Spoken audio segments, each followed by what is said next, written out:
In 2024, Elon Musk's net worth flirted with $500 billion.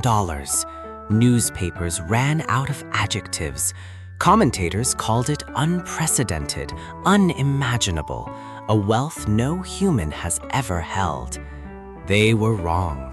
Because centuries before rockets, before electric cars, before the internet even existed, a handful of human beings amassed fortunes so staggering that modern billionaires look, by comparison, like they're just getting started. This isn't a story about who had the biggest bank account. Ancient rulers didn't have bank accounts. It's a story about who controlled the biggest share of everything that existed: land, grain, gold, and the labor of entire nations. And when you measure wealth that way, the richest man alive today doesn't even crack the top 10. Let's meet the people who actually broke the scale. In 1324, a West African king named Mansa Musa left his empire of Mali and set out on a pilgrimage to Mecca. He didn't travel light. His caravan reportedly stretched for miles.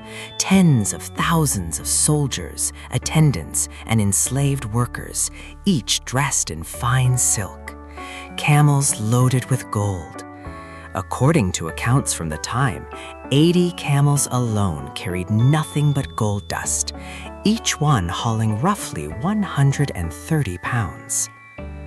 Mansa Musa ruled the Mali Empire, which controlled a huge share of the world's gold and salt trade at a time when West Africa was producing roughly half the old world's gold supply. He wasn't just rich, he was, quite literally, sitting on top of the tap. When he passed through Cairo, he gave away so much gold to the poor, to scholars, to anyone he met, that he single-handedly crashed the value of gold in Egypt for over a decade. Prices didn't recover for 12 years. Historians still call it one of the only times in history that one person's spending habits measurably wrecked a regional economy just by being generous. Modern estimates that try to put a number on Mansa Musa's wealth run into the hundreds of billions, and some go even further, arguing the concept of richest person who ever lived doesn't really apply to him, because he controlled so much of a critical resource that comparing him to modern currency is almost meaningless. You can't outspend a man who owns the mine.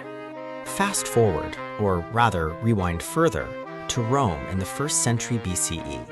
A politician and general named Marcus Licinius Crassus figured out something dark and brilliant: fire. Rome's cities were packed with wooden buildings, and fires were constant. Crassus built his own private fire brigade, but with a twist. When a building caught fire, his men would show up, and Crassus would offer to buy the burning property on the spot at a rock-bottom price while it was still in flames. If the owner refused, his men would simply stand there and watch it burn. Most owners said yes. Then, and only then, would Crassus order his men to put the fire out, often before the flames reached his crew's equipment. Through this method, plus slave trading, mining, and silver, Crassus became the wealthiest man in Rome, reportedly worth around 200 million sesterces, which he claimed no one could truly call themselves rich unless they could afford to raise and equip their own army. He said that as a boast. He also meant it literally. He later funded and led 6 legions himself. Some historians estimate that his fortune was equivalent to roughly the entire annual budget of the Roman state at its height. Imagine one private citizen owning as much wealth as the US federal government spends in a year. That's the scale we're talking about. If Crassus was rich, Augustus, Rome's first emperor, was on another planet entirely. Unlike Crassus, Augustus didn't just own property, he owned Egypt, all of it. After defeating Cleopatra and Mark Antony, Augustus took Egypt as his personal possession, not Rome's. Egypt's grain, gold, and taxes flowed directly into his treasury. Some modern economic historians have tried to estimate Augustus's wealth as a percentage of the entire Roman economy, and the numbers are almost absurd. Figures that would translate in modern terms into the trillions of dollars, sometimes cited north of $4 trillion when adjusted for his share of the empire's total economic output. Whether or not that exact number holds up to scrutiny, the underlying point does. At his peak, Augustus effectively was the Roman economy. His personal fortune and the state's fortune were barely distinguishable. Then there's Genghis Khan, who took a slightly different approach to getting rich. He simply conquered everyone. At its height, the Mongol Empire stretched across nearly 24 million square kilometers, the largest contiguous land empire in history. Genghis Khan and his successors didn't just take land, they took the wealth of every civilization they absorbed. Chinese silk manufacturing, Persian metalwork, Central Asian trade routes, and the tribute of dozens of conquered kingdoms. It's almost impossible to assign Genghis Khan a personal net worth in dollars, because his wealth wasn't held in a treasury. It was distributed across an empire so vast, it touched roughly a quarter of the world's population at the time. But some historians who have attempted the math have suggested his effective wealth, spread across land, tribute, and control of trade, would dwarf any single modern fortune many times over. When your empire touches everything from Korea to Eastern Europe, net worth becomes a strange, almost meaningless question. He didn't own wealth so much as own the systems that created wealth. Now, let's jump forward to something closer to our own era, John D. Rockefeller. In the late 1800s, Rockefeller built Standard Oil into a company that, at its peak, controlled somewhere around 90% of oil refining in the United States. Not a large share, almost all of it. If you burned oil in America in 1900, there was a very good chance Rockefeller got a cut. At his peak, Rockefeller's fortune is estimated to have equaled about 1.5% of the entire US economy at the time. To put that in perspective, for Elon Musk to match that today, his personal net worth would need to be several trillion dollars, not several hundred billion. Rockefeller wasn't just rich by the standards of his time. By the proportional standards that actually matter for comparing eras, he still outranks every modern billionaire, including Musk, Bezos, and Gates combined. Here's the twist.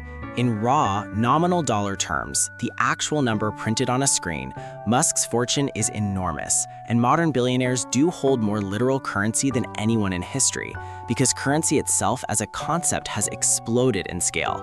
But raw dollar figures are a trap. A dollar in 1324 or 44 BCE meant something completely different than a dollar today, and comparing fortunes without adjusting for the size of the economy around them is like comparing a puddle to the ocean because they're both wet. The better way to measure historical wealth is to ask, what percentage of the entire world's economic activity did this person control? By that measure, Mansa Musa, Augustus, Croesus, and Rockefeller all sit above Musk, some of them dramatically so. Musk's wealth, however large it feels, represents a tiny sliver of a vastly larger global economy, an economy with 8 billion people, thousands of industries, and financial systems that didn't exist when a Roman emperor could simply decide that Egypt's harvest belonged to him personally. What connects these figures isn't the size of their fortunes, it's how they got them. Mansa Musa controlled a resource the world couldn't live without. Croesus exploited a system with no safety net. Augustus blurred the line between personal wealth and national wealth until there was no line left. Genghis Khan simply absorbed the wealth of everyone he conquered. And Rockefeller cornered a market so completely that competition became nearly impossible. Modern billionaires built companies. Ancient elites built empires. And often, the wealth was simply what was left lying around after the conquering was done. So the next time a headline calls someone the richest person in history, it's worth asking, richest compared to what? Because if we're being honest with the numbers, Elon Musk isn't even close to the top of that list. He's just the richest person alive, in an economy far too big for any one person to actually own.